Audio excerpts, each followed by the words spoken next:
The ideas of death and dying in Greek culture come from the tenets of Greek mythology. The afterlife is a land called Hades that is appropriately named after the god who controls it. In the time of Homer, this world was full of pain and suffering for all who died. But starting in the 4th century BCE, categorized by the Platonic era, the dead had more options on how the afterlife would be for them. We will now explore Greek mythology to better explain how ancient Greeks viewed the afterlife and death and dying. Hades cast lots with Zeus and Poseidon to determine what realm of earth they would rule over, with Zeus ruling over the sky, Poseidon the sea, and Hades the underworld. In ancient Greek culture, Hades was viewed as ruthless and pitiless, striking fear in people for simply verbalizing his name. Hades was the only god not to reside on Mount Olympus, and called the dark underworld his home. Persephone, the daughter of Zeus and Demeter, became known as the queen of the underworld. She was abducted by Hades as a young girl and brought to the underworld against her will. According to the myth, she would have been able to return to the land of the living, but was tricked into eating pomegranate, which bound her to Hades 4 months out of the year. These 4 months are what the Greek people classified as winter, because during this time her mother, Demeter, made the land barren and cold due to her grief of losing her daughter. Other explanations for Persephone are the cycle of life and death, and they have agricultural undertones of planting and harvesting. It should be recognized that the afterlife that symbolizes death is not necessarily final, with certain figures being able to pass back and forth between life and death. Greek mythology appears to categorize death as a passage from one world to the other, and unlike Christianity, clearly defines what both these worlds entail. The Greeks thought of Hermes as the god that guided people to the river Styx, where Charon acted as a ferryman to usher the dead to the gates of Hades. The bereaved family would always place a coin in the mouth of the deceased due to this ride not being free. If one could not pay Charon, then the souls were thought to reside either in the river Styx or roam the world. Kerberos was a large 3-headed dog that sat at the gates of Hades, but interestingly he was said to be guarding the souls from leaving, not necessarily keeping the living out. Once the dead entered through the gates of Hades, they had 3 locations that they could proceed to based on how they were judged and how they lived their lives, and if the bereaved constantly remembered them. The living must remember their dead loved ones if they wanted them to remain in Elysium, which was the most pleasant realm of Hades. The 3 judges, Minos, Rhadamanthus, and Ikeos, were recognized for their righteous lives in the land of the living. Those judged to be good drank from the river Leve, which elicited a removal of all bad things, and then they were ushered to the pleasant and sunny Elysian fields. If an individual was judged as bad, they were handed over to Furies and taken to Tartarus, which was the lowest domain of Hades, and punishments were given for their misdeeds. It was the duty of the living to remember their dead loved ones in a good light, regardless of how they really were, because once they were forgotten or even remembered negatively, they could be removed from Elysium and placed into a different domain of the underworld. In Greek, Eusebia is translated today to mean piety, but the ancient meaning was more of a duty to oneself, others, and the gods to uphold societal norms and keep the community running smoothly. Angering the gods or committing an impious act was very serious, and those individuals would reside in a place of eternal turmoil that included acts like rolling a rock up a hill or attempting to satiate an unquenchable thirst. Socrates was killed for going against the gods, and most likely wound up in a place like this for his impious act. It was also an act of piety to forget your loved one who passed away, and although this was not punished as severely, it was very much frowned upon. The undertone of societal control can be seen here in how the Greeks viewed death and the rituals mythology required to be blessed with a pleasant afterlife. Individuals such as Hercules, Odysseus, and Orpheus descended into the underworld to accomplish certain tasks and successfully returned to the living. This raises an interesting view that death lies beneath society and is an important part of the human life, not just a means to the end. Graff and Johnston translated and offer interpretation of the Bacchic tablets, which are associated with Orpheus and act as directions to the dead on what to expect when entering Hades, and are translated into literal sequential steps on how to enter the underworld successfully. I think it is important to realize the underworld was made to be just as logical as the living world, and the dead are given tasks to perform. Death appears to be the end of the living journey, but is the start of a journey in the underworld that could be complicated depending on how one lived their life and the actions of the bereaved. This structured definition of the afterlife would seem to help the Greek people be less weary of death, because during life one would be able to determine their fate in a sense. If a heinous acts against society were committed, then the person would know their fate, and oppositely, if a good life was lived, in terms of upholding Greek culture, the afterlife would be filled with joy. In terms of the bereaved, the constant remembrance of the dead to ensure their afterlife will remain pleasant is interesting to ponder. In terms of grieving, this would be beneficial because positively remembering a deceased loved one has tangible outcomes according to Greek mythology, and this could provide a sense of peace knowing that you are helping your loved one live on in tranquility. On the other hand, this could also have negative consequence, in the sense that if a loved one stops remembering the deceased, they will not only hurt them, but they will also be committing an impious act themselves. In ancient Greek culture, the living and the dead need each other for certain things, which makes the dying process very cyclical, in that each subsequent generation cares for the one before them. Today, modern-day Greeks no longer subscribe to Greek mythology, and Catholicism is dominant in most developed areas. The king, god, and deistic storylines have been replaced by science.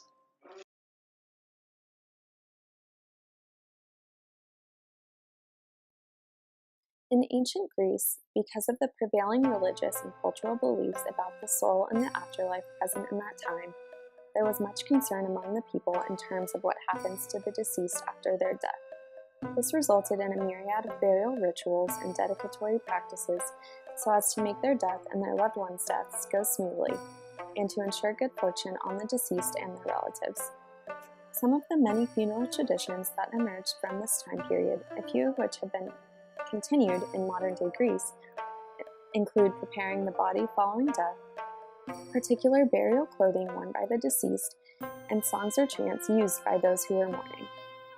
Ancient Greek funeral traditions typically began immediately after a loved one's death with the preparation of the body. It was customary for the family to close the eyes of the deceased following their death so that the deceased would not be able to look at or torture anyone. Ritual bathing of the body was performed, typically by the wife or a close female relative of the deceased, and was followed by covering the body with scented oils. This was done in order to banish the evil forces and demons from the body. After the body was cleansed, family members would begin to dress the body with burial-specific garments. According to ancient Greek tradition, it was typical for the Greek to dress their deceased loved ones in a death shirt, otherwise known as a shroud. The shroud is typically made of calico or linen and is placed directly on the body, covering all except for the face. Ribbons were used to secure the shrouding on the body. It has been found that, as a preventative measure, the scissors, needle, and thread used to shape the shroud on the deceased's body and make adjustments were usually destroyed as a means of avoiding other deaths in the family. Burial clothing was then placed on the deceased's body over the shroud. It was characteristic for the deceased to wear their best clothes for their burial, preferably clothes that were brand new. This new clothing burial tradition stemmed from the belief that the dead must wear new garments so as to prevent traveling to the underworld at their time of death. Additionally, some Greek laments illustrated that those who voyaged to Hades in the afterlife were without the aforementioned luxurious garments and related accessories. The relatives of the deceased were encouraged to send pertinent accessories and clothing to the deceased and the underworld with the dead who pass away after them. This gesture was to demonstrate the bitterness of death and miserable situation of the dead in the underworld depicted by the clothes they wear. In addition, it was not uncommon for individuals to set aside designated burial costumes that they had chosen prior to their death to be dressed in at their time of passing. The deceased were traditionally adorned following their dressing. Traditional adornments for the dead include various rings, bracelets, and necklaces. If the deceased were supposed to get married or were newly married, they were adorned in modest wedding jewelry. Furthermore, a diadem or crown was sometimes placed on women's heads in the classic period as well. Women tied the head of the deceased with a linen scarf around their chin or would leave it untied. This was to counteract the jaw from opening because of the belief that the soul would return to the body again if the mouth was accessible. Once the body was cleaned and dressed, a wake or prosthesis was held by the family. In order to display the body, the family placed the body of the deceased on a structure called a catafalque. The catafalque was a pedestal-like structure with legs and a bed on top. It was customary in the Greek folk tradition to display the body on the catafalque with the feet facing the door. Then the catafalque was placed on the porch of the house for visitation purposes. Scenes of the deceased lying at the house on a catafalque were often painted on vases in which the body was displayed and surrounded by people with umbrellas and fans to protect the deceased from the elements. It was at the time of prosthesis when another important aspect of Greek funeral traditions was first witnessed: lamentations. Lamentations, which are musical songs or poems, have a rich background in the Greek culture and folk tradition in regards to death as an expression of grief, sorrow, and mourning. It has been found that, in most areas of Greece, lamentations have been utilized for centuries. Furthermore, lamentations continue to be recognized as a social duty in some regions because it is perceived as contempt for the dead if they were buried without cries and lamentations. Lamentations and expressions of grief, such as hair and face pulling and tearing of clothes, were particularly manifest in women as a part of the tradition. Lamentations were not spontaneous outcries of grief, but were rather performed in accordance to the traditions and rituals at each particular stage after a person's death. This is because the act of weeping for someone who is still living was viewed as a bad omen, despite the person's probability of death. Archaeological evidence shows that lamentations not only entailed wailing and chanting, but some forms of movement as well. Lamentation scenes have been found to show mourners participating in both slow-moving, earnest movement and dancing, and wild euphoric movement as determined by a particular ritual pattern. Lamenting was typically viewed as the responsibility of the women and next of kin with the deceased in the classical period. However, it was also practiced to hire or convince strangers to lament at funerals to assist in the grieving process. Furthermore, while lamentations were directly tied to the emotive mourning of a person's death, some literature has found that there have historically been social and political implications for women who lament as well. Women's lamentations in ancient Greece potentially fulfilled multiple social functions, such as enhancing a woman's status and that of her relatives, securing claims on a particular piece of land or estate, and promoting the history of the family. Likewise, laws enforced by Plato in ancient Greece placed restrictions on women's lamenting and mourning because it was thought to be a social disruption that exacerbated feuds among the men that may have been enemies of the dead, especially if the women's laments were insulting to said enemies.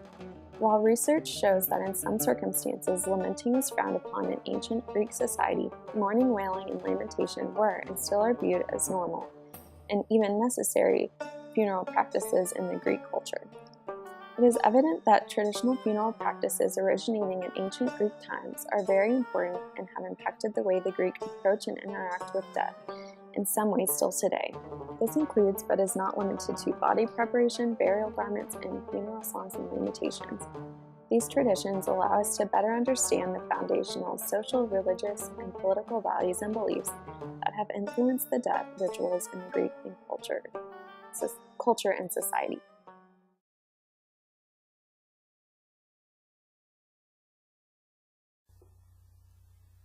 The ancient Greek death ritual included a formal burial or cremation that began one day after death.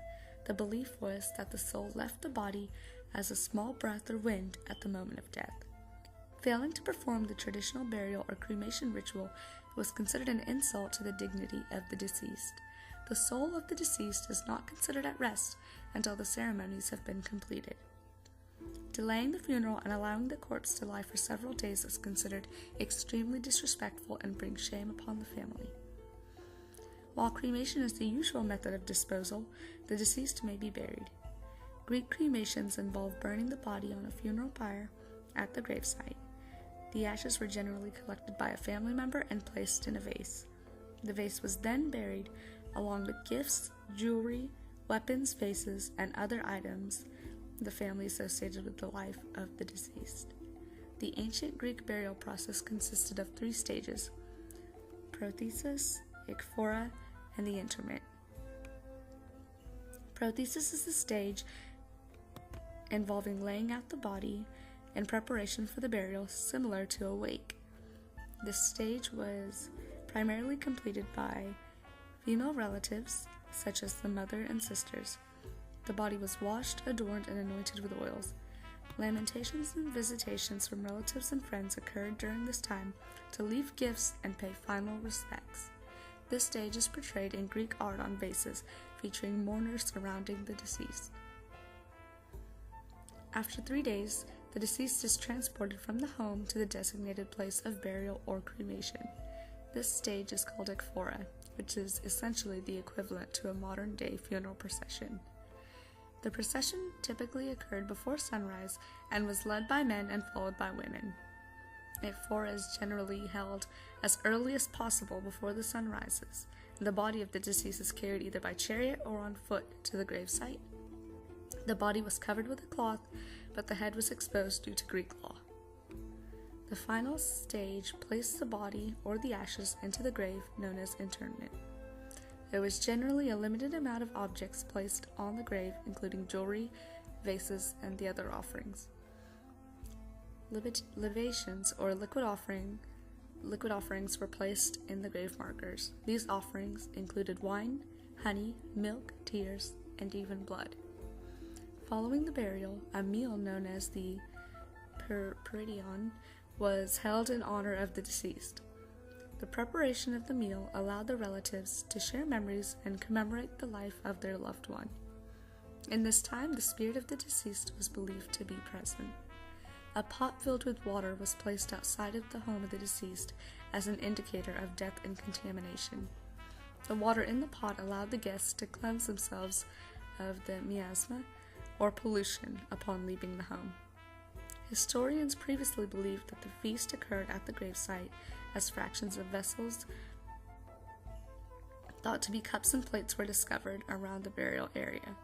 Those remains are now believed to be the food offerings left at the gravesite, while the actual meal occurred in the home. Offerings were left at the gravesite on anniversaries and festivals, as well as specific days including the 3rd, the 9th, the 13th, and the 30th day mark after death. Much like Western cultures, there is a notable gender difference in the expression of grief. Men are expected to remain calm and collected, while women are more vocal and expressive of their mourning. These expectations are represented through the art. The body language of the women is open and an external depiction of her grief, while the men mourn silently.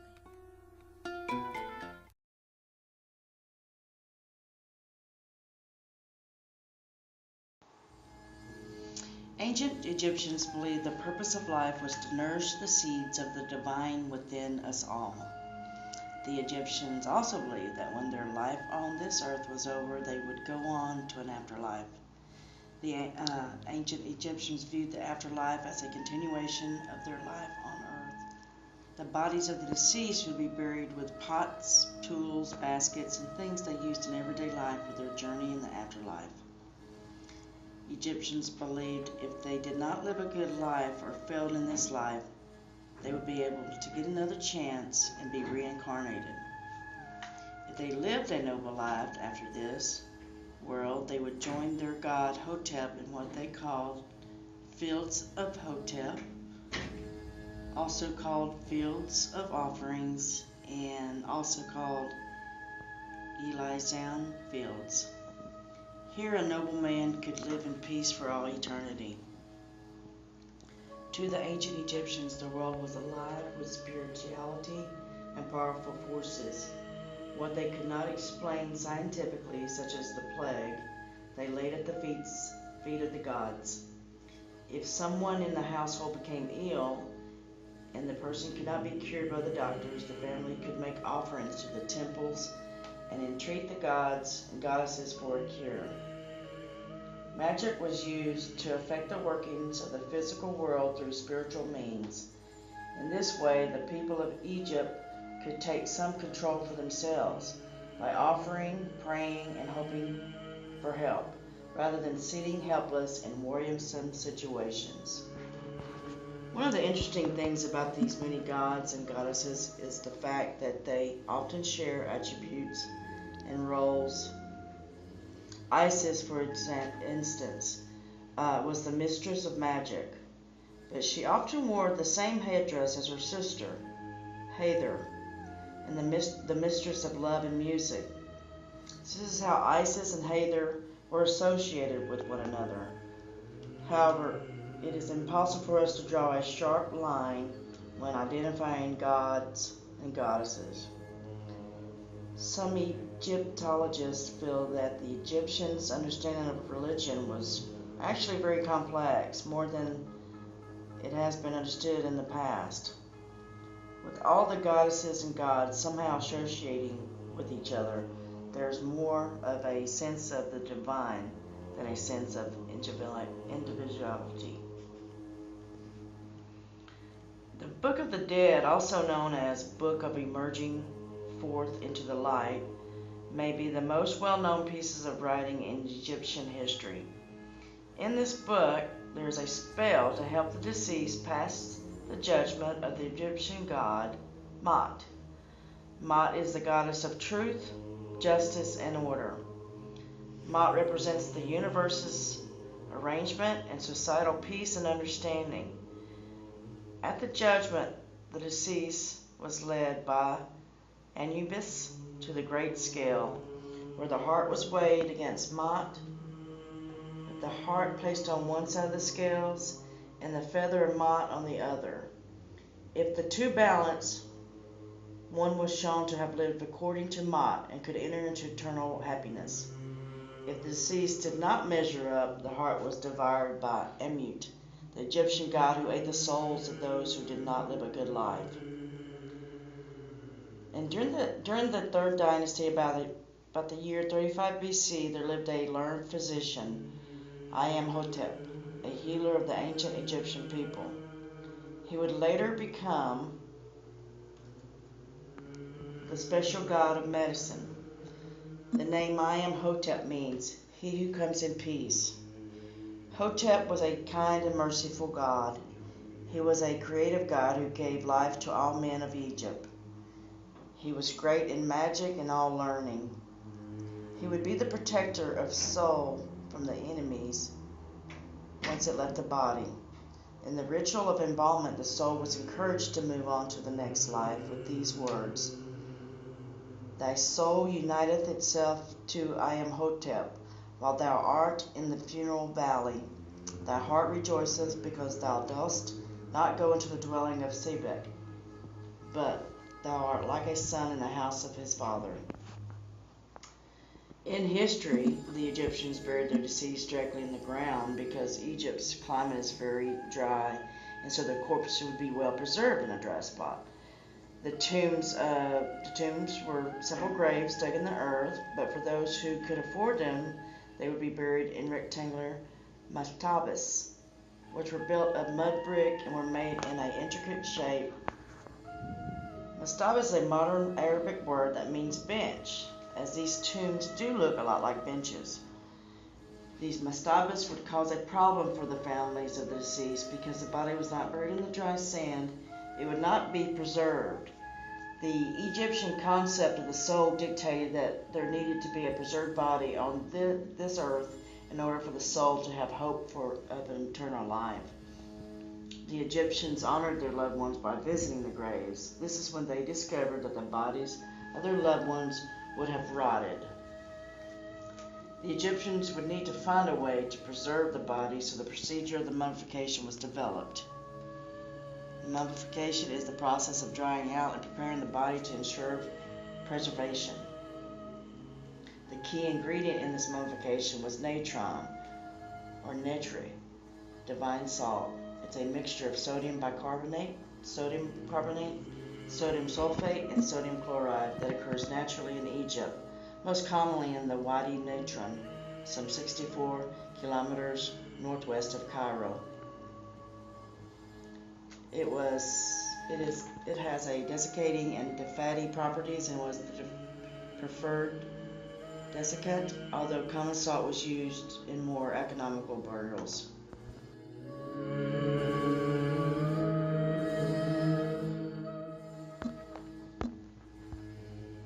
During the wrapping, a priest can perform an opening of the mouth ceremony, which is when they read spells to keep the evil spirits away from the body. The ceremony was important to restore the life of the deceased by the use of the soul. While reciting the spells, the priest used a ceremony blade to touch the mouth of the deceased so they can eat, drink, and breathe again. Then would touch the arm and legs so they were able to move in the tomb. After the tomb was sealed, the other prayers and spells was recited. Then the deceased was left to go to the afterlife. The funeral represented the honor of a life and the mourn of the loss of the loved ones. The people who attended the processions were the priests, the relatives, dancers, and musicians. The funeral processions was accompanied by the Kites of Nephesis, a group of all women that was paid to show lament loudly throughout the funeral. The women would sing the lamentation of Isis and Nephesis during the event of mourning. The purposes of the women was to inspire others to show emotions for their loss. In some ancient cultures, the showing of grief created an echo that led to the Hall of Truth, where the soul of the deceased was heading. Everyone who walks down the bank of Nile, where they will go on a boat and cross the river. At the tomb, the body is raised upright and the priests begin to perform the rituals. Food and clothing is also placed in the tomb as their loved one travel to the afterlife. Often gifts are brought for the deceased, including weapons, books, and writing spells to guide them through to the afterlife. Egyptians believed that objects buried with their loved ones would enjoy in the afterlife.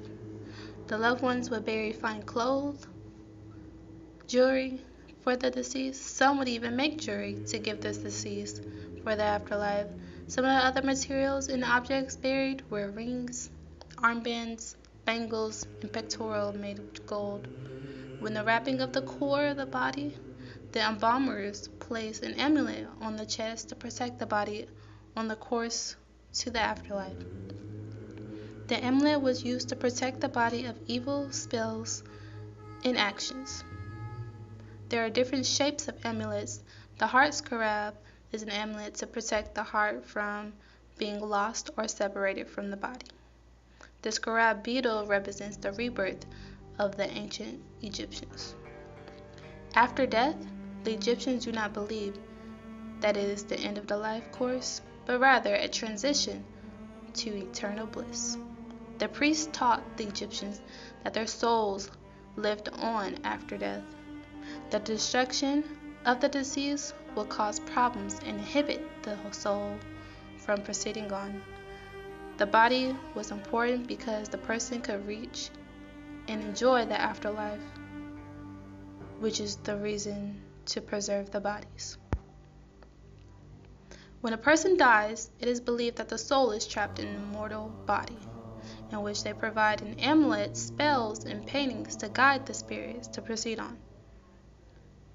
Egyptians do believe in the afterlife, which means they believe in preserving the body as necessary so that the spirit can survive. Before the afterlife, it is like Judgment Day, where you are determined to be pure and good.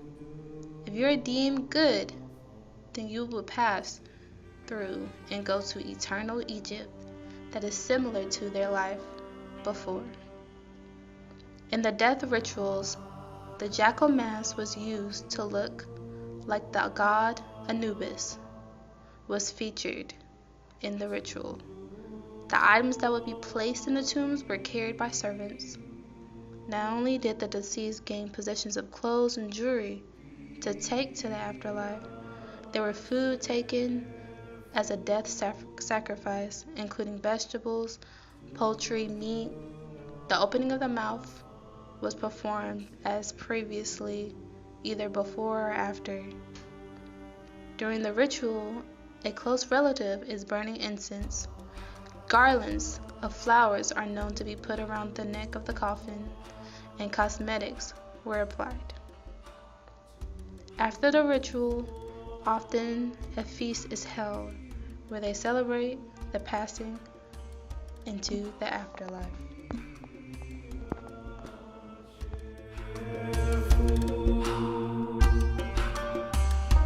flow.